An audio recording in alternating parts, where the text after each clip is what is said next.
08-777-1000 for a shot to win $1,000 in this nationwide contest. Good luck from News Talk 101.1 FM and AM 1160.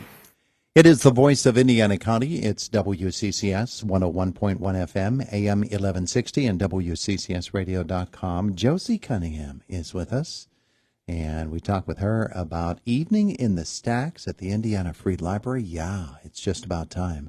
Our conversation brought to you by Marcus & Mack, voted best personal injury law firm in the Best of Indiana County contest. Marcus & Mack, a law firm representing injured people. How are you? I'm fine, thank you. Thanks for having us this morning. Oh, it's our pleasure. I haven't seen you for quite a while. Well, no, I've been busy with the library. Yeah, well, that's a good place to be busy. It's really easy to stay busy over there, isn't it? It is. It's amazing how busy it is daily over there. I'm sure you can see the traffic going in and out of the library. Yeah. Usually about 8:30, 9 o'clock is when people start coming up and yanking on that door, and it doesn't open for them. That's right, not till 10. Then they read the sign on the door, and they say, "Oh, I got to wait another hour." Sometimes in the summertime, they'll just sit there. They'll just sit there, yes. Watch the traffic go by and enjoy a nice summer morning in the sunshine. But this will be an evening at the Indiana Free Library. Evening in the Stacks is here almost. Almost Friday night from 5 to 7. We'll be open for our annual fundraiser. This is a big one. We've changed it from Halloween weekend to earlier in October, and we're hoping we'll get a good turnout. Tickets are $40. It's going to be hors d'oeuvres and entertainment. We have a magician who will be performing. It's called A Night of Magic, and we're hoping people will come and enjoy it. Yeah, and I love the way that they have this magician set up, actually going to be strolling through the crowd, performing. Yes, he's going to be doing all sorts of tricks. We'll have musical entertainment. We're really looking forward to this. Yeah. So you mentioned $40 per person.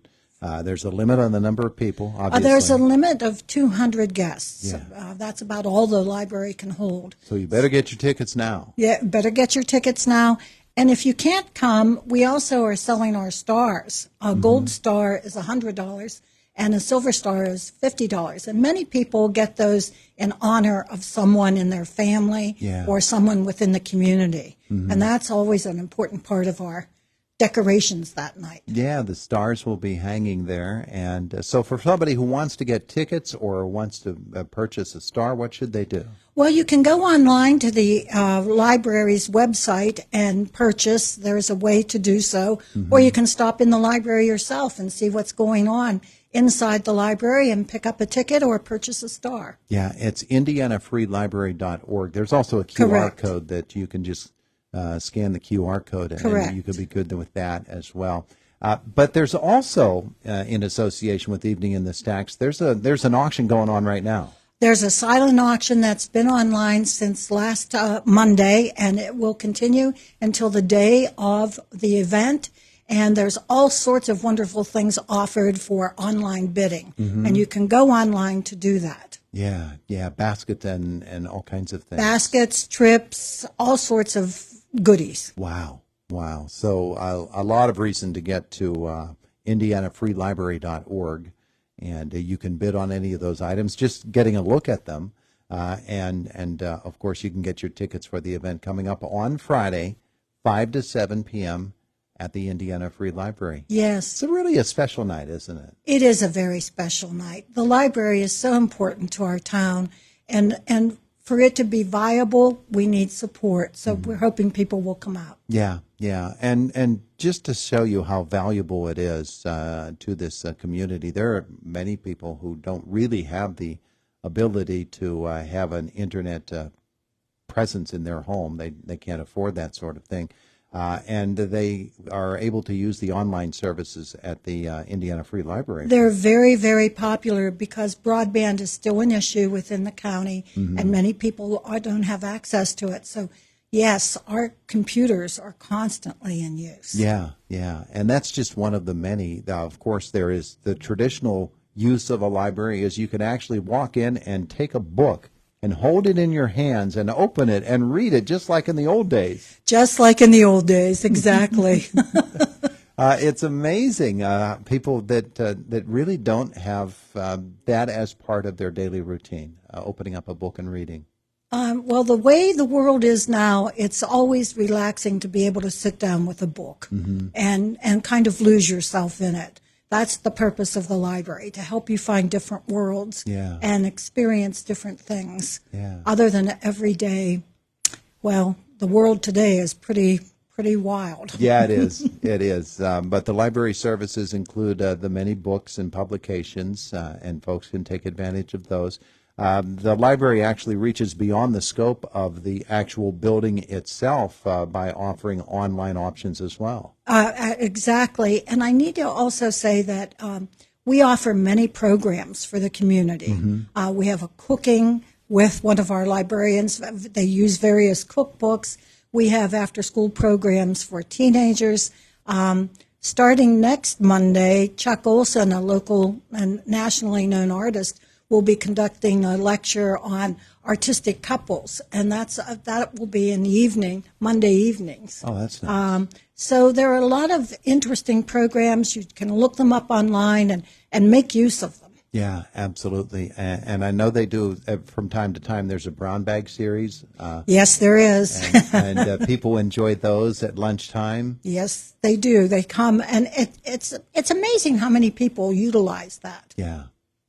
So Evening in the Stacks is going to be happening on Friday. I'm sure there will be some nice ambiance there with the music and with the various folks that will be there, and just getting involved in conversation. And it literally, it's aptly named, isn't it, Evening in the Stacks? Yes, it is. Yes, it is. We'll be in the children's level, the first floor and the second floor. We'll be all in the stacks. So please come out. A lot of people, Josie, have not even been there since the renovations. It was hard to get into the library for a good long time. And oh, yes, it was. And then we got COVID on top of that. Yeah. So it took a while. Yes, they need to come and see the improvements that we've made. If you've never seen it since the renovations, it's really a beautiful place. It is, and it's cozy. Yeah. A Night of Magic, the 2023 Evening in the Stacks, happening on Friday from 5 to 7 p.m. You can go to indianafreelibrary.org, and you can get your tickets there. You can click on the QR code, scan it, and there's plenty of information about it there. The auction, of course, the silent auction is going on now. It really will be a night of magic, won't it? Yes, it will. Thank you so much, Todd, for this time this morning. I'm glad you came in to talk with us about it. And I hope folks do get out and support. Now, if you can't come and you don't get a star, the gold stars or the silver stars, there are different cost levels or price levels for those. The golds are $100, the silvers are $50. You can't do any of that. You really should explore just becoming a member of the library and just taking advantage of the many services that it has to offer. Well, the library is free to residents of the Indiana Area School District, which incorporates Armstrong Township, Shalocta Borough, White Township, and Indiana Borough. And we do have an ability to give out cards to those who live out in the county, free of charge. So if anyone out there is looking to get a card, they need to stop in and look into that. Yeah, very good. Josie, thank you so much. Thank you. It is the voice of Indiana County. It's WCCS 101.1 FM, AM 1160, and WCCSradio.com. It's 21 after 9 o'clock on your Monday morning. We need to do the health cycle before we get to the CBS Sports with Boomer. And so we've got Sarah Lee Kessler with the Health Beat, and Lisa Brady has the house call for health this morning. The FDA is warning consumers about the dangers of using ketamine for psychiatric disorders. Ketamine is not FDA approved for the treatment of any psychiatric disorder. The agency said using the drug could put patients at risk for misuse and abuse. More than a dozen Broward County, Florida Sheriff's Office employees are facing charges related to COVID-19 relief fraud. Sheriff Gregory Toney joined federal law enforcement officers as they gave an update on the case. The 17 suspects include sworn-in deputies and correctional officers. The U.S. Attorney's Office says they submitted fake applications in order to get a collective total of $500,000